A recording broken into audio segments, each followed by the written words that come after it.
Imagine this. You're sitting across from the man you're supposed to marry in 3 months. Candles flickering, wine half finished, and he looks you dead in the eyes and says, "If you don't do exactly what I say, the wedding is canceled." Most people would cry. Some would scream. Others would beg. I just smiled. And then I said 4 words that ended everything forever. Consider it canceled.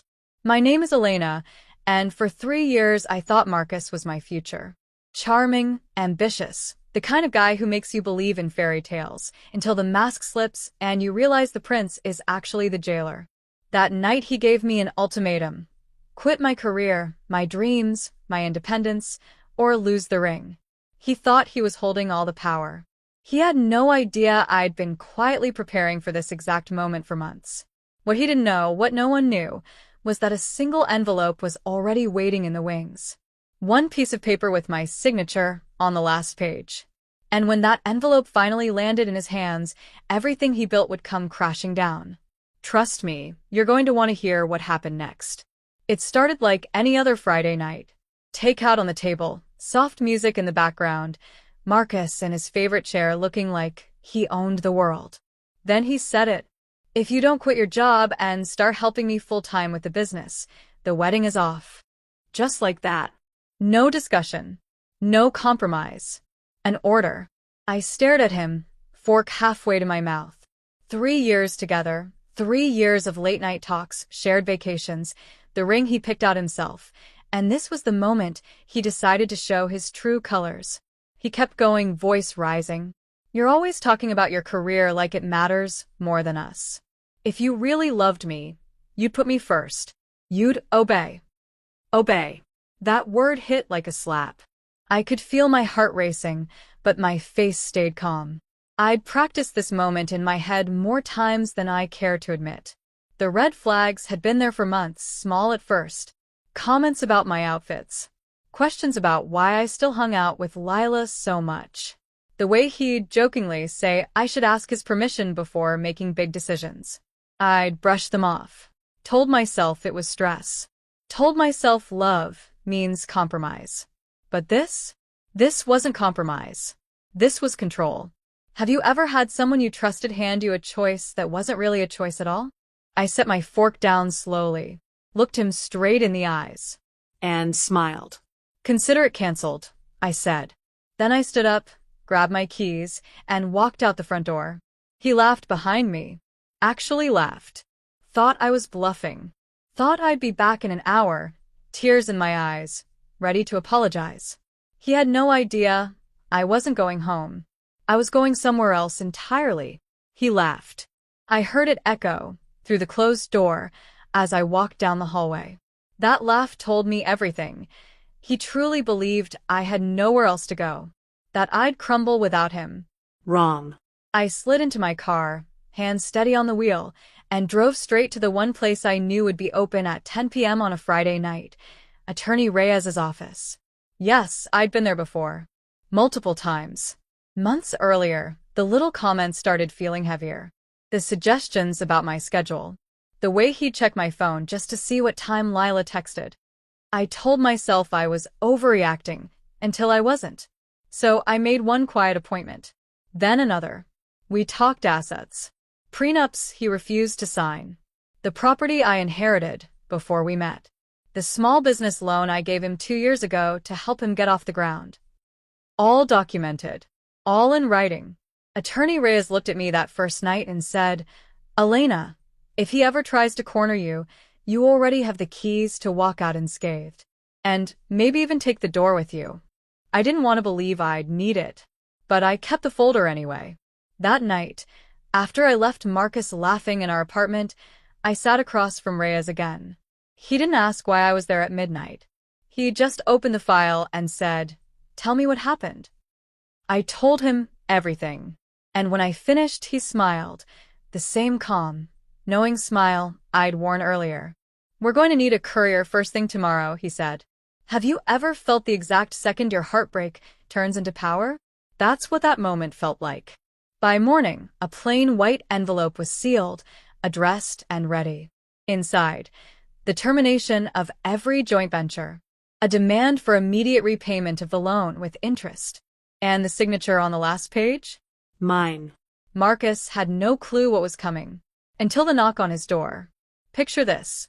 Saturday morning. Marcus is probably hungover, still smug, scrolling through his phone expecting apology texts from me.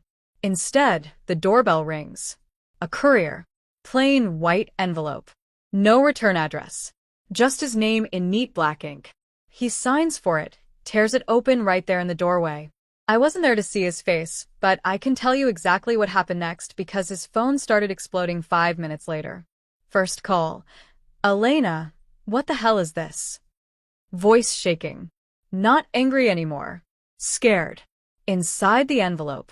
Termination notices for every shared business interest we ever discussed.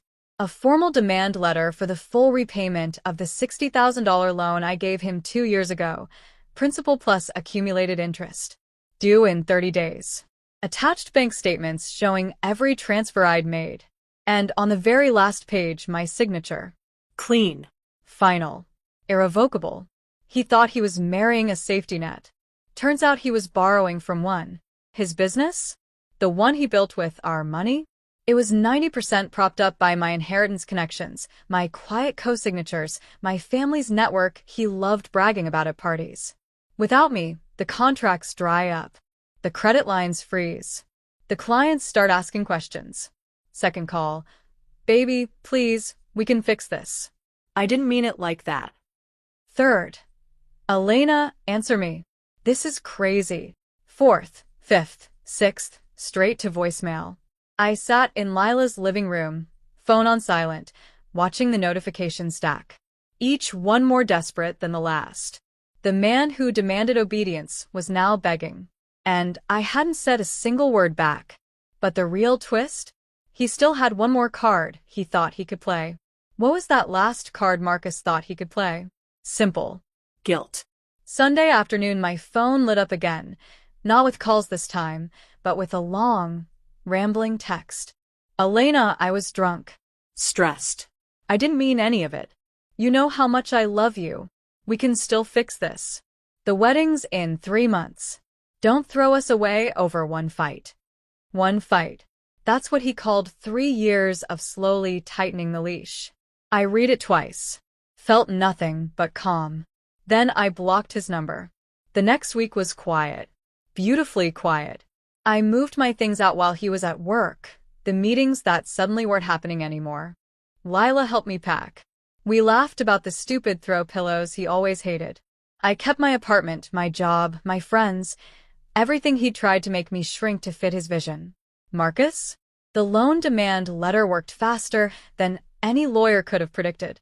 He scrambled for cash, called in favors, posted vague, tough times, stories online that everyone could read between the lines. Clients quietly pulled back. Investors asked questions. The empire he built on my foundation started crumbling brick by brick. I didn't gloat. I didn't need to. Watching him realize control was an illusion? That was enough. He thought the wedding was his leverage. Turns out it was mine all along. And just when I thought the story was over, one final message slipped through on a burner number I hadn't blocked yet. That final message came through on a random Tuesday night. A burner number. One line. I'm sorry. I get it now. Please, just talk to me. I stared at the screen for a long time. Not because I was tempted. Because I finally understood how small he really was. The man who screamed ultimatums, who demanded obedience, who laughed when I walked out, reduced to begging through an anonymous number. Karma doesn't always roar. Sometimes it just whispers one quiet, devastating truth. I didn't reply. I didn't need to. I deleted the text, blocked the number, and went back to the life I'd reclaimed. Remember the opening? Him yelling, "If you don't do what I say, the wedding is canceled." Me smiling, saying, "Consider it canceled." That wasn't the end. That was the beginning of me choosing myself. Never let anyone convince you that love means shrinking. Real love doesn't come with demands. It comes with freedom. And sometimes the strongest thing you can do is walk away, with every receipt in hand. If you've ever had to choose between your worth and someone else's ego, drop "I walked away" in the comments. Like this video if it gave you chills. Subscribe for more stories of women taking back their power. And hit the bell, because karma always has excellent timing. See you in the next one.